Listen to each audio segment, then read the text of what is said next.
Un tsunami o maremoto cobra cientos de miles de vidas cuando ocurre el terremoto más grande de la historia en el mar, arrastrándolo a dentro de las casas de miles de personas. Un hombre inocente es decapitado mientras el mundo entero, sin poder ayudarlo, presencia el horror de todo esto al ser transmitido por Internet. Se detonan 4 bombas en el sistema de transporte público de Londres, dejando 50 muertos. Y mientras todo esto sucede, nos hacemos una pregunta muy importante. ¿Dónde se encuentra Dios cuando el mal parece estar triunfando? Toma tu Biblia, el manual de la respuesta a las grandes preguntas de la vida. En un momento más regresaré.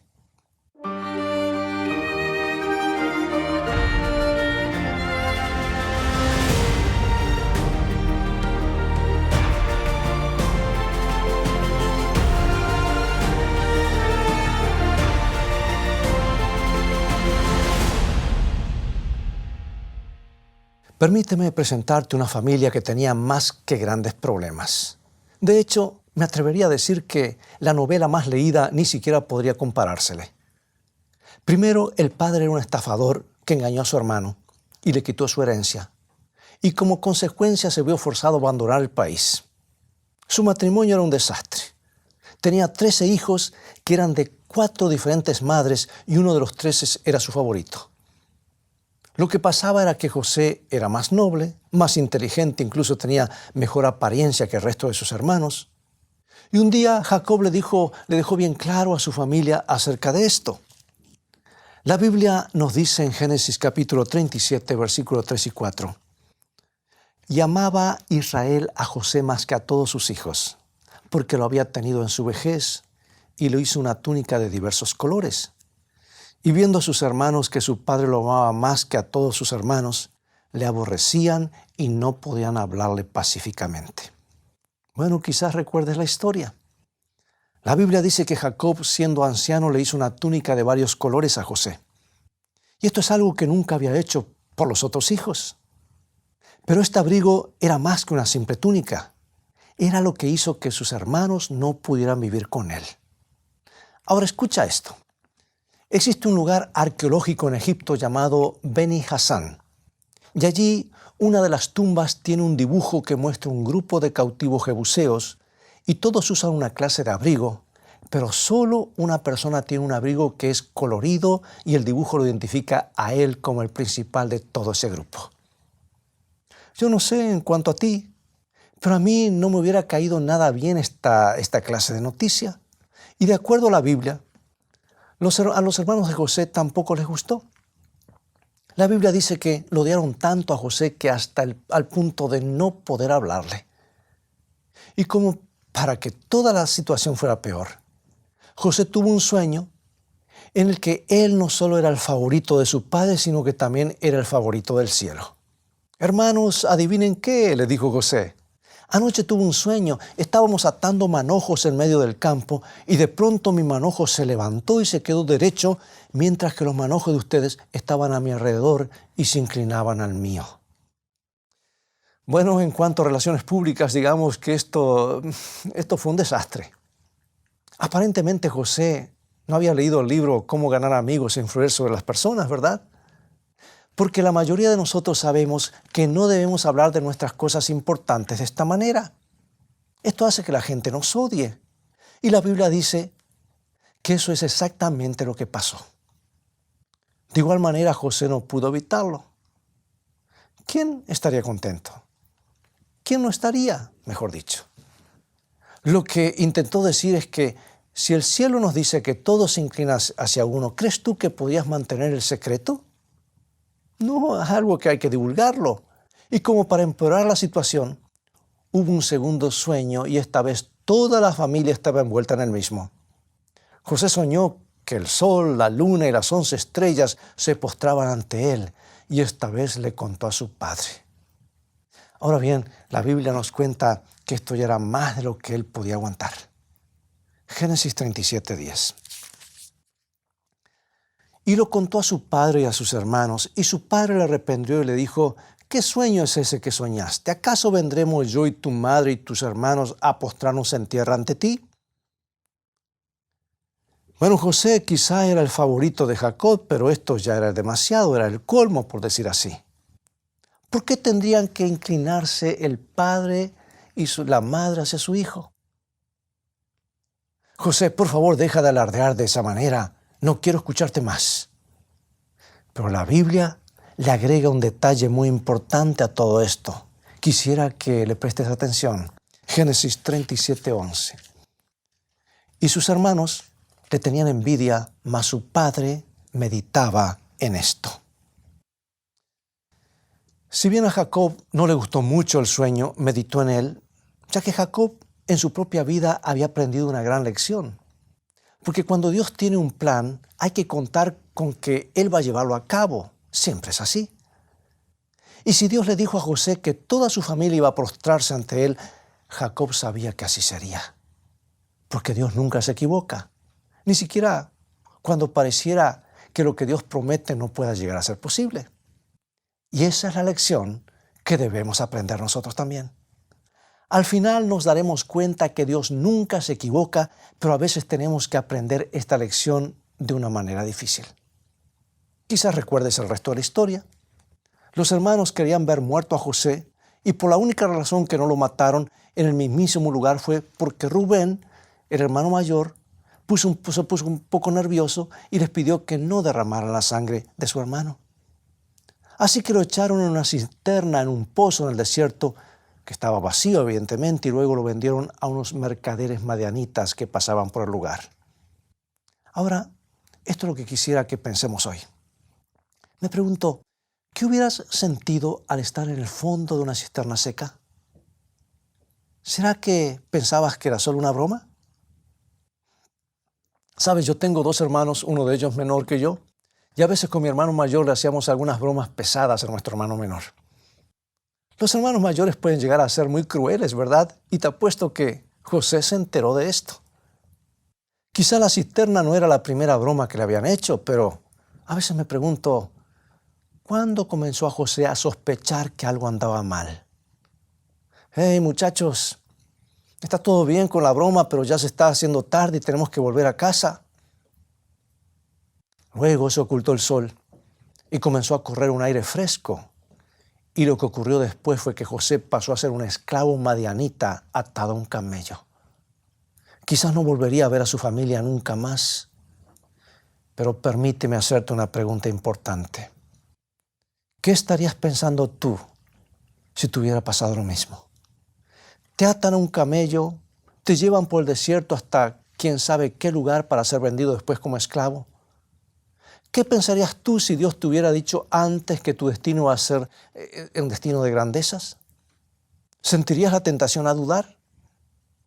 Quizás las promesas de Dios no son tan buenas o quizás Él no haya visto lo que te pasaba a ti. ¿O es que simplemente no le importa?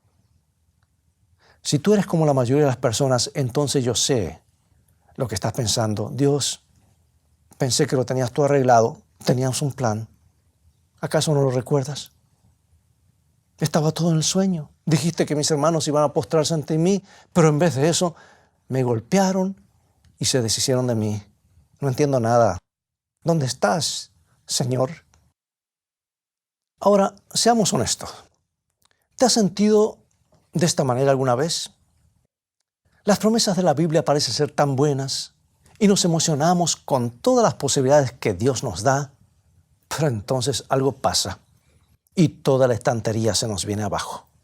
Pierdes tu trabajo, el techo de tu casa empieza a gotear, tu auto se rompe, el banco te niega el préstamo que tanto necesitabas y luego alguien empieza a correr un rumor sobre ti.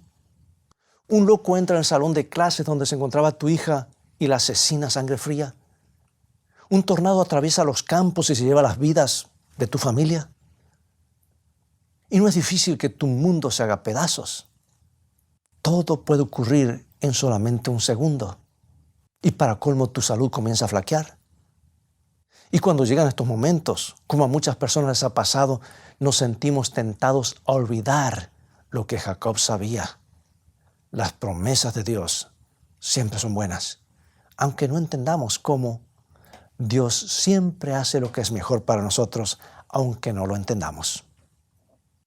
Cuando a uno lo atan a la espalda de un camello o se encuentra en una inmunda prisión egipcia, es un tanto difícil creer que todos se postrarán ante uno. Y cuando se vive en el siglo XXI, aunque no haya más camellos o prisiones egipcias, siempre habrá otras cosas similares. Y a veces las circunstancias hacen tan difícil el poder creer que Dios está manteniendo su promesa. A veces las circunstancias nos hacen pensar si Dios todavía existe. La Biblia está llena de ejemplos de grandes personajes que comenzaron a dudar. Como ejemplo podemos mencionar a Job, un hombre que había perdido todo. Perdió su familia, su casa, su dinero y al final su salud. Y no tenía ningún sentido. Él había sido fiel a Dios y cuando había perdido todo vino a Dios con algunas preguntas. ¿Por qué, Dios? ¿Dónde estás cuando pasan todas estas cosas? Luego tenemos a Juan el Bautista, que el mismo Jesús lo llamó el profeta más grande que ha nacido sobre esta tierra. Había predicado acerca del reino de los cielos por años. Incluso había bautizado al Mesías y terminó en una cárcel, en la cárcel de Herodes. Ahora piensa solo un momento. Juan había vivido en lugares abiertos del desierto. Dormía debajo de las estrellas y ahora se encontraba en una pequeña celda en la que tendría que estar el resto de su vida. La Biblia nos cuenta que en ese momento él se sintió muy frustrado e incluso le envió una carta a Jesús y le preguntaba, ¿realmente eres el maestro o esperamos a otro? Ahora, si tú estuvieras en los zapatos de Juan, ¿acaso no te sentirías igual? Juan había predicado que el reino de Dios estaba cerca, pero ahora parecía que no era así. Y si hubiese estado cerca, entonces era difícil decirlo. Esto le pasa a todas las personas y supongo que a ti también te ha pasado. A veces todo se viene abajo y nos sentimos tentados a no creer en Dios y durante toda la confusión se hace difícil poder escuchar su voz. Y creo que hasta cierto punto le pasó lo mismo al profeta Ezequiel. Toda su vida había escuchado que los israelitas eran el pueblo de Dios. Esto es lo que los padres le enseñaron y lo que también le enseñaron en la escuela sabática y lo que cada israelita sabía. Pero si realmente era el pueblo de Dios, entonces, ¿por qué fueron esclavos a Babilonia por tanto tiempo?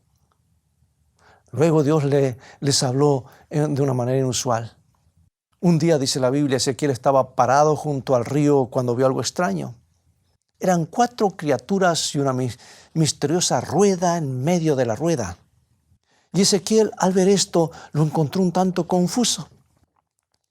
Es como que no tenía sentido, pero continuó observando y se dio cuenta que alguien dirigía esas ruedas. Ahora bien, se han escrito cientos de libros acerca de las ruedas de Ezequiel, capítulo 1. Y desde 1960 algunas personas han llegado a la absurda conclusión de que lo que vio Ezequiel era una clase de nave espacial de un extraterrestre. Pero si lees cuidadosamente tu Biblia, podrás notar que no había nada acerca de ningún tipo de platillo volador. Si te tomas el tiempo y comparas Ezequiel 1 con otros capítulos de la Biblia como Isaías 6 o Apocalipsis 4 y 5, descubrirás que lo que Ezequiel había visto era una representación gráfica del trono de Dios. De hecho, hay un versículo al final del capítulo 1, versículo 26, que dice, y sobre la expansión que había sobre sus cabezas se veía la figura de un trono. Lo que Ezequiel había visto tenía el propósito de enseñarle una lección, que aunque las cosas no parecían estar bien, Dios controlaba la situación. Dios tenía un plan. Quizá no tenga sentido para nosotros, al igual que no tenía ningún tipo de sentido el movimiento de las ruedas para Ezequiel, pero de igual manera había un plan. Observa, la rueda es un símbolo muy importante en las profecías bíblicas. Representa el plan de Dios trabajando en la historia de la humanidad. De hecho, en Santiago 3:6, Santiago habla del curso de la naturaleza y en griego se utiliza la palabra rueda. Una rueda representa el curso de la naturaleza. Representa la mano de Dios guiando el mundo. Dios le estaba diciendo a Ezequiel que tenía un plan. Las cosas parecían no estar bien, pero las ruedas todavía giraban. Dios estaba en control. Y sabes, cuando tu mundo se venga abajo, no te desanimes. Dios está incluido en su plan. Romanos 8:28. Y sabemos que a los que aman a Dios, todas las cosas les ayudan a bien. Esto es, a los que conforme a su propósito son llamados. La Biblia entonces nos dice que Dios tomará cada una de las piezas que componen nuestras vidas y las ordenará para bien. Él nunca dice que todo estará bien, porque obviamente no es verdad, pero de igual manera nos promete su ayuda para bien. Lo que tenemos que aprender es a permitirle a Dios que tome el control. Y ahí es donde Jacob tuvo problemas y donde tú y yo tenemos problemas. Las cosas siempre son para bien en las manos de Dios. Así que pregúntate, cuando la vida te dé la espalda, ¿cuál es el propósito de Dios? ¿Crees en Él? Entiendo que muchas veces es difícil, pero de igual manera tienes que preguntártelo siempre. Él promete que un día entenderás y aceptarás lo que Él permitió que pase. El joven José estaba atado a la espalda de un camello y parecía que Dios había cometido un error porque nadie se postraría ante algún esclavo o prisionero. Los sueños debían haberse equivocado. Pero cuando José estaba sentado en la prisión hubo otro sueño y esta vez lo tuvo el faraón de Egipto y a través de una serie de circunstancias llamaron a José para que lo interpretase. Y luego fue liberado y se encontraba viviendo en el palacio del rey. En solo un segundo toda la situación había cambiado. Así como todo tu futuro parecería estar perdido, todo puede dar un vuelco para bien. Y luego, de acuerdo con la Biblia, apareció un grupo de extraños y José no podía creer lo que veía. Eran sus hermanos y todos se postraron en el suelo exactamente en la manera que Dios había dicho que ocurriría. ¿Ves? Dios no se equivoca. Si Él promete algo, lo cumple. Si dice que podemos contar con Él, entonces contemos con Él. Y a medida que se desarrolla la historia de José, podemos descubrir que Dios tiene un plan que es muchísimo más grande del que podemos imaginarnos. Dios utilizó esta situación para evitar la gran hambruna que destruiría toda una nación. En Génesis 50:20, mientras sus hermanos temblaban atemorizados por la venganza que su hermano podría cobrarse, José les respondió así y dice esto, Génesis 50:20. Vosotros pensasteis mal contra mí, mas Dios lo encaminó para bien, para hacer lo que vemos hoy, para mantener en vida a mucho pueblo. Si tuviéramos la oportunidad de ver lo que pasa en el cielo y observar cómo Dios realiza las maravillosas obras, estoy seguro que descansaríamos tranquilos. Podríamos ver que Él está tratando de salvar a tantas personas como puede. Y la pregunta es, ¿estás dispuesto a esperar y ver cómo resulta todo? Porque quizá Él esté utilizando tu experiencia para salvar a personas que quizás no conozcas hasta el día en que estemos en el cielo. Y en ese día, mientras repasemos la historia de este planeta, estoy seguro que Él te mostrará cosas que te harán muy, muy feliz. Como cualquier otra buena madre, Esther descubrió que iba a tener otro bebé. Así que hizo todos los preparativos con su otro hijo Esteban. Ellos sabían que iba a ser una niña, así que le enseñó a Esteban una canción para que le cante a la bebita dentro del vientre. Esteban, ¿quieres cantarle la canción a tu hermanita? Sí, mamá, me encantaría. Entonces se paró cerca de su madre y comenzó a cantarle, You are my sunshine, my only sunshine. Eres mi luz, mi única luz. Me haces feliz cuando el cielo está gris. El embarazo era normal hasta que un día, justo cuando el trabajo de parto comenzó, también aparecieron ciertas complicaciones. Los médicos ya hablaban incluso de que tenían que ir haciendo los arreglos funerarios. Pero de pronto, milagrosamente, la bebé nació. Pero se encontraba en una condición crítica y la trasladaron inmediatamente a otro hospital. Finalmente, un médico vino a Esther para prepararla para lo peor. Sabes, a veces cuando el mundo entero se viene abajo Y en el caso de Esther y su esposo tuvieron que contactar una funeraria en vez de estar en una reluciente enfermería. Y mientras estaban sentados a la mesa en la cocina planeando el funeral, Esteban entró y dijo: mamá, quiero ir a cantarle a mi hermanita. Hijo, no es el mejor momento. Pero no es justo, mami. Quiero cantarle a mi hermana. Esther sabía bien que si su hijo no le cantaba a la bebita ese día, quizás nunca más tendría la oportunidad de hacerlo. Entonces lo llevaron a la sala donde estaba la bebita. Y la enfermera les gritó que no permitían niños en la sala. Y Esther le respondió que no se irían hasta que se les permita al hermanito cantarle a su hermanita. Así que Esther llevó a Esteban a la incubadora y él comenzó a cantarle: eres mi luz, mi única luz. De pronto los monitores cambiaron y el pulso de la bebita se volvió estable. Sigue cantando, sigue cantando. La enfermera no podía creerlo y comenzó a llorar. Casi había cometido un error fatal al no dejar ingresar a Esteban a la sala. La respiración de la bebé se regularizó y se fue a la casa ese mismo día. La revista que relata el artículo decía que era un verdadero milagro. Amigo y amiga, la Biblia dice que Jesús es nuestro hermano mayor. Y hoy tú también puedes escuchar lo que Él nos canta. Él ve dónde tú estás, entiende tus problemas y sé que te salvará. Así que resiste todavía un poquito más. Dice la Biblia que un día ante Él se doblará toda rodilla y toda lengua confesará a Dios. Eso hubiera sido difícil de creer cuando fue clavado en la cruz y todo el mundo se burlaba de Él. Y también hubiera sido difícil creer cuando estaba en la tumba. Mas cuando Dios tiene un plan, siempre lo cumple y nunca lo olvidará.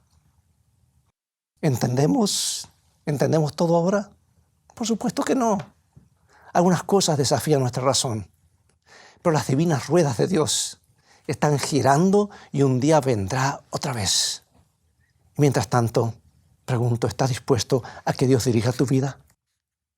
¿Quieres poner tu mano en la mano de Dios? ¿Me acompañas en oración? Padre nuestro, admitimos que no podemos ver de manera clara y que no siempre entendemos. Mas cuando estamos al pie de la cruz y vemos lo que Jesús sufrió por nosotros, entonces creemos que tú manejas todo para bien. La sangre de Cristo es tu promesa para nosotros y queremos aceptarla y agradecerte por ella. Perdona nuestra incredulidad y enséñanos a creer porque te lo pedimos en el grandioso nombre de Jesús. Amén.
Jesús con mi llanto, y Él me secó con su manto.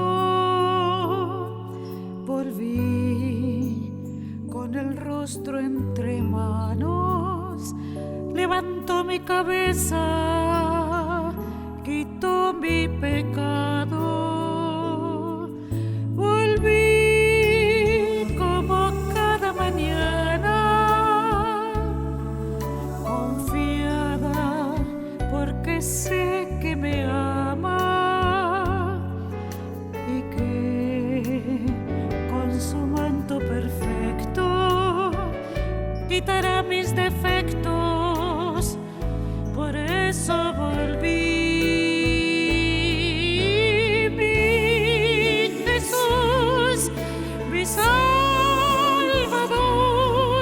Mi devoción es solo tuya, mi Jesús, mi Salvador. A ti te entrego hoy mi corazón.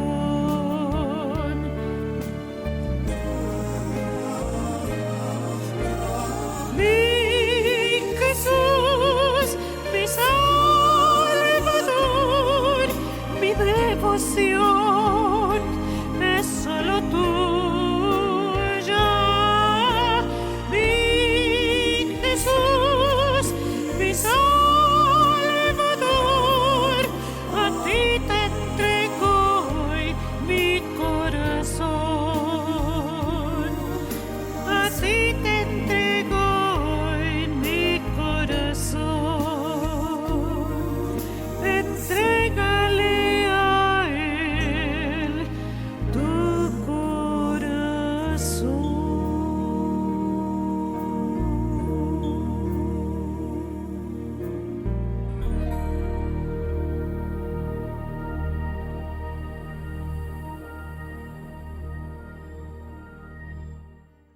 Amigos, es todo el tiempo que tenemos por hoy. Ha llegado el momento de despedirnos. Te invito a continuar estudiando los mensajes de esperanza de la palabra de Dios.